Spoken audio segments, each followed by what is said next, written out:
You bring your phone everywhere. Work, school, the movies. Now you can bring it to an Xfinity store for an easy way to switch to Xfinity Mobile, a new kind of network designed to save you money. You can get up to 5 lines of talk and text included with Xfinity Internet at no extra cost, so all you pay for is data. It's never been easier to switch to Xfinity Mobile and keep the phone you love. Click here to see how. Sorry, I gotta take this. Restrictions apply. Limited to select mobile phones. Requires activation of a new line of Xfinity Mobile. Up to 5 devices per account. New Xfinity Internet customers limited to up to 2 lines pending activation of Internet service. The jury, the prosecution is not going to get that man today. No, because I'm going to get him.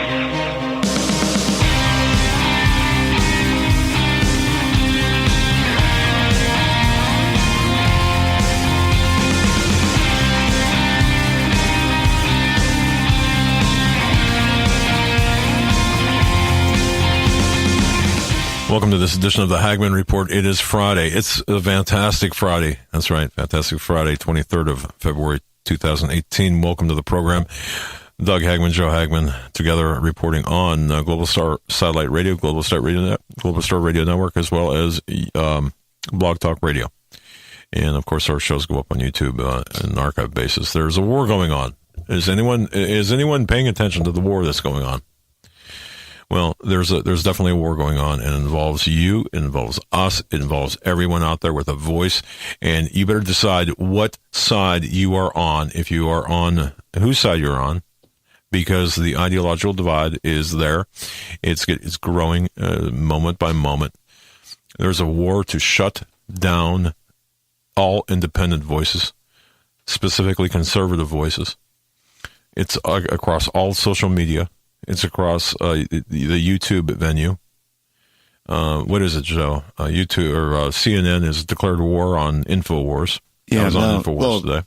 The declared war. They've ratcheted it back up as you were on InfoWars in the war room with Owen Troyer in the the 4th hour? Is that how they do it after the I was main on show? with Alex and Milo, and then Owen. Schroyer, the second hour. The first hour of War Room, the last hour of Schroyer, yeah. Okay. Owen Schroyer. So but the gist of it is this: CNN wants to shut down InfoWars. And it's listen to the way article. You said this. Yeah, go ahead. This is an article that's up on CNN right now. InfoWars' main YouTube channel is 2 strikes away from being banned. Now, you got to listen to what this article says, because it showcases a video that InfoWars put up about David Hogg, the CNN Parkland shooter victim, who has been making his rounds on the news, talking about his hatred for Donald Trump and his hatred for the Second Amendment. Now, this is what the article says.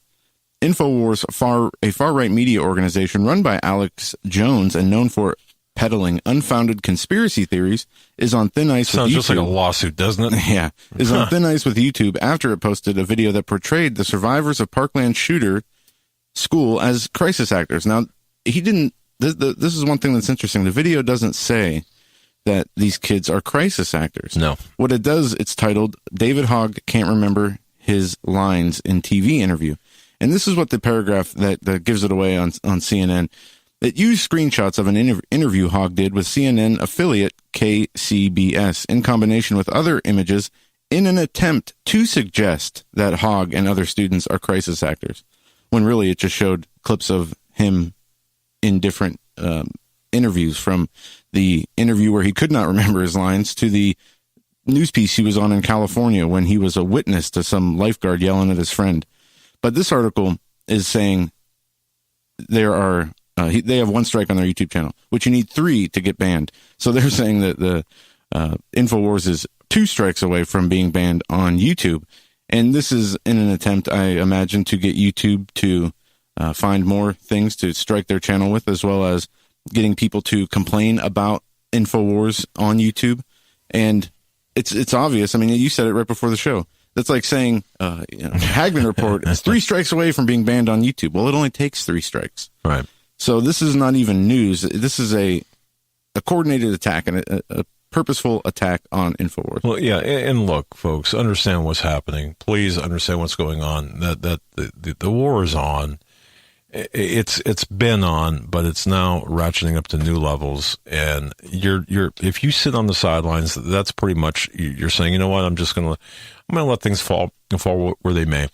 I'm not going to get involved. I don't want to get involved in this. Well, you're already involved to some extent because the war right now is going to decide whether you've got a voice out there or you don't have a voice. And if you don't want to have a voice, if you want to be a slave for the rest of your life, then keep quiet. Then don't say a word. But if you are sick and tired of what's going on, then you're going to have to stand up and you have to put some skin in this game. And I'm telling you right now, there's a lot to lose. We are at that point. There's so much to lose. Get behind the program, the show, the media outlet where you get the most from, and support that media outlet. If it's us, support us. If it's InfoWars, support InfoWars. If it's both, then do your best. Whatever.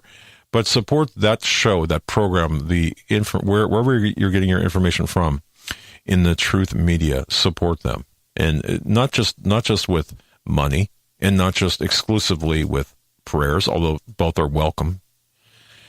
Yeah, do whatever you need to do. One person we have seen getting into the fight is another survivor of the school shooting. His name is Colton Hobb.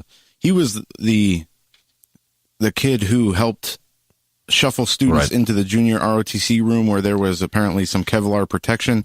And him and his friend armed themselves with, I think, a fire extinguisher and a board. He gave an interview on Tucker Carlson after he mentioned that the town hall CNN debate on guns was being scripted, and his question was denied, and he was given a scripted question from CNN. He came back out after CNN issued a denial saying that they didn't script the town hall event, nor have they ever scripted anything.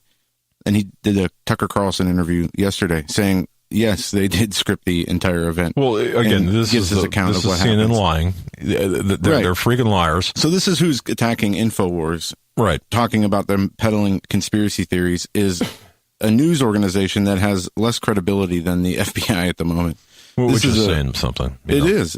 And, wait a minute. The top level tier, the Comeys of the FBI. Let's make that clear. The street level agents is something different. But you're talking about the politicians, the political. Look.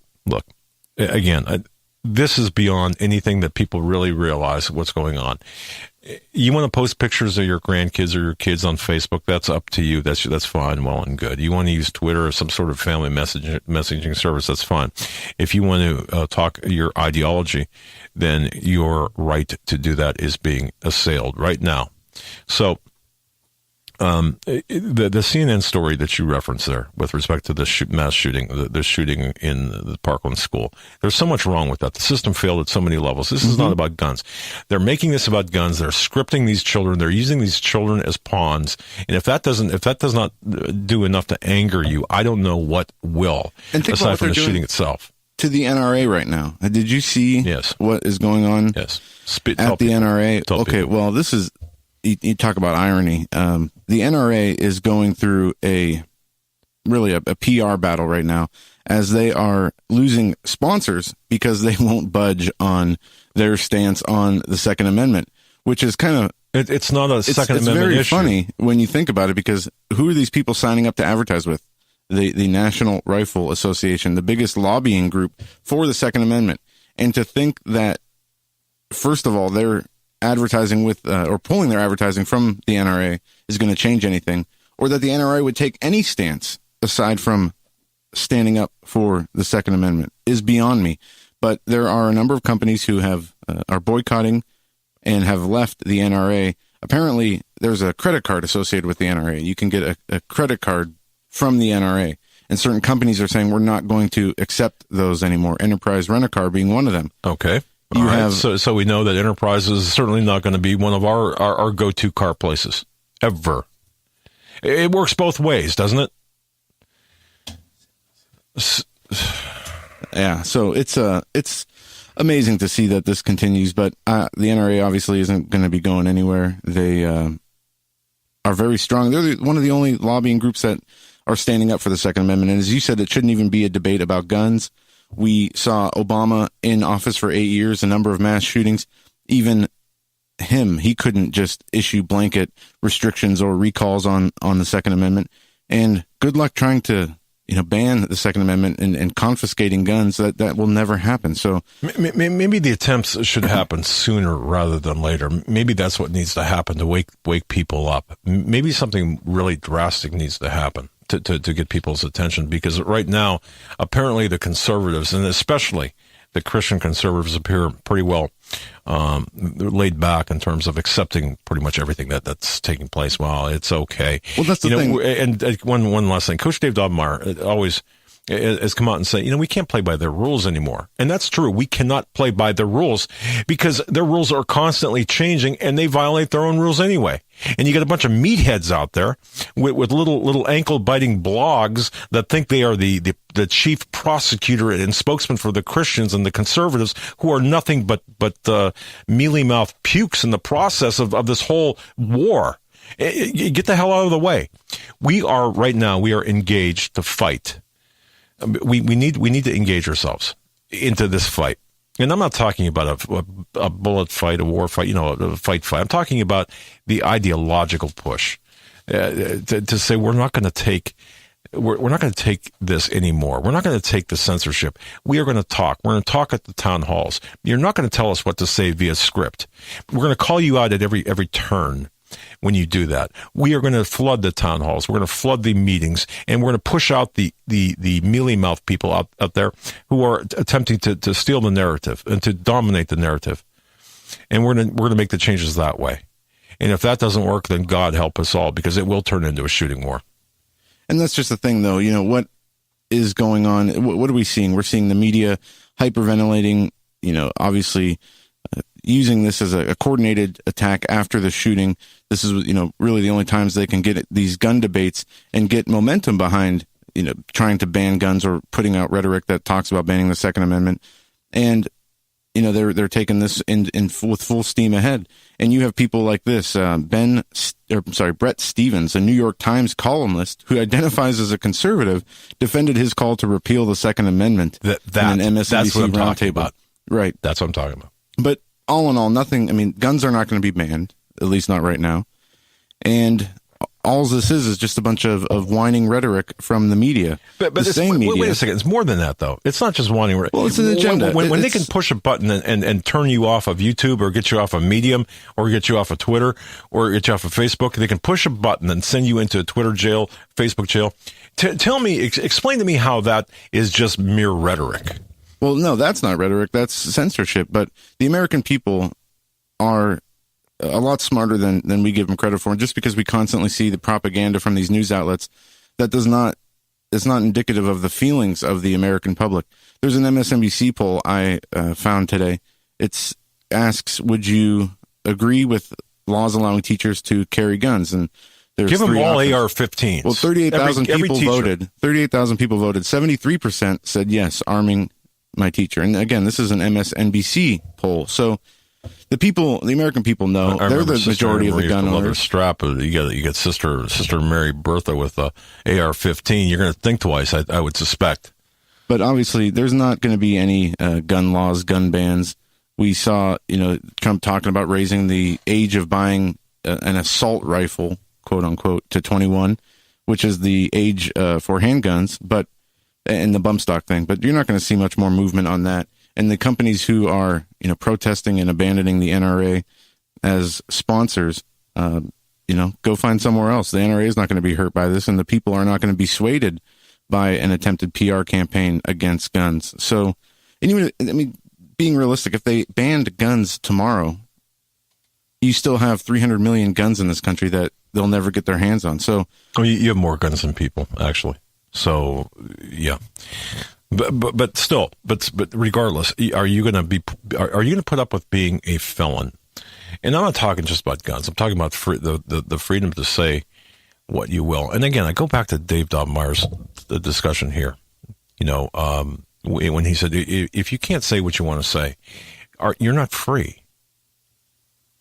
And isn't that true? If we cannot say what we want to say, now I'm not talking about irresponsible language. The often quoted and misunderstood, fire in a crowded theater. That's not That's not what I'm referencing. I'm saying that if you are anti-abortion, if you're against the murdering of unborn children, and you're being called into